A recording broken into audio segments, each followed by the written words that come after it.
मेरे प्यारे देशवासियों, आज का ये बजट इंटरिम बजट तो है ही, लेकिन ये बजट इंक्लूसिव और इनोवेटिव बजट है। इस बजट में कंटिन्यूटी का कॉन्फिडेंस है। ये बजट विकसित भारत के चार स्तंभ युवा, गरीब, महिला और किसान सभी को एम्पावर करेगा। निर्मला जी का ये बजट देश के भविष्य के निर्माण का बजट है।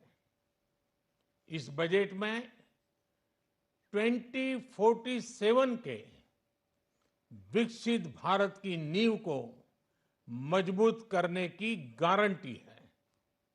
मैं निर्मला जी और उनकी टीम को बहुत बहुत बधाई देता हूं। साथियों, इस बजट में युवा भारत की युवा आकांक्षाओं का, भारत की यंग एस्पिरेशंस का प्रतिबिंब है। बजट में दो महत्वपूर्ण निर्णय लिए गए हैं। रिसर्च और इनोवेशन पर 1,00,000 करोड़ रुपए का फंड बनाने की घोषणा की गई है। बजट में स्टार्टअप्स को मिलने वाली टैक्स छूट के विस्तार का भी ऐलान किया गया है। साथियों, इस बजट में फिस्कल डेफिसिट को नियंत्रण में रखते हुए कैपिटल एक्सपेंडिचर को 11,11,111 करोड़ रुपए की ऐतिहासिक ऊंचाई दी गई है। अर्थशास्त्रियों की भाषा में कहें तो एक प्रकार से स्वीट स्पॉट है। इससे भारत में 21वीं सदी के आधुनिक इंफ्रास्ट्रक्चर के निर्माण के साथ ही युवाओं के लिए अनगिनत रोजगार के नए अवसर तैयार होंगे।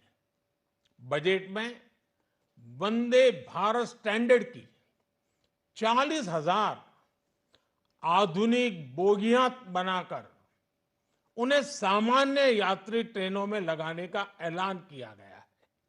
इससे देश के अलग अलग रेल रूट पर करोड़ों यात्रियों में आरामदायक यात्रा का अनुभव बढ़ेगा।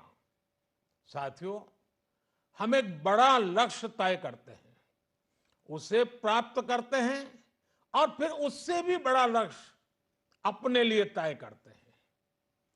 गरीबों के लिए हमने गांवों और शहरों में 4 करोड़ से अधिक घर बनाए। अब हमने 2 करोड़ और नए घर बनाने का लक्ष्य रखा है।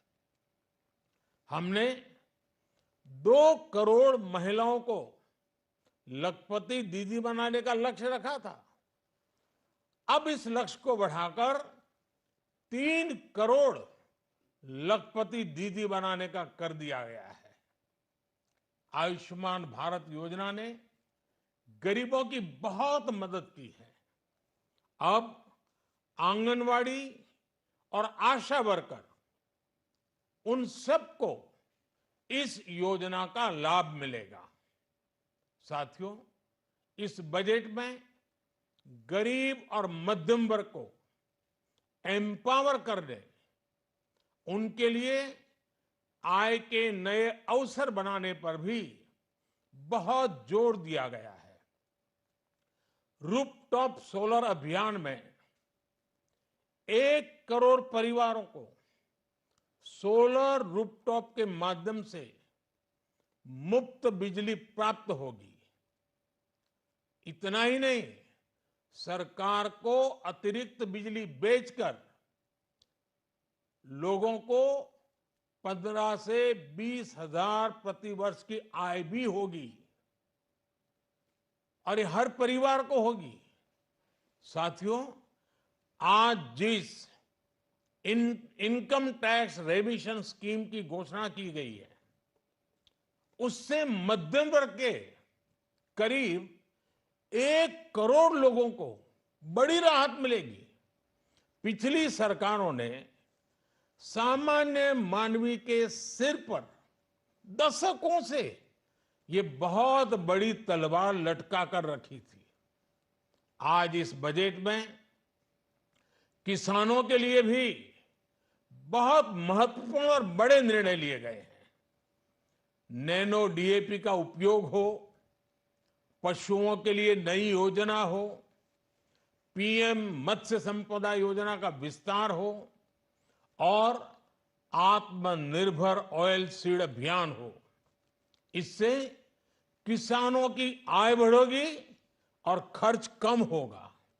मैं एक बार फिर सभी देशवासियों को इस ऐतिहासिक बजट के लिए शुभकामनाएं देता हूं। बहुत बहुत धन्यवाद।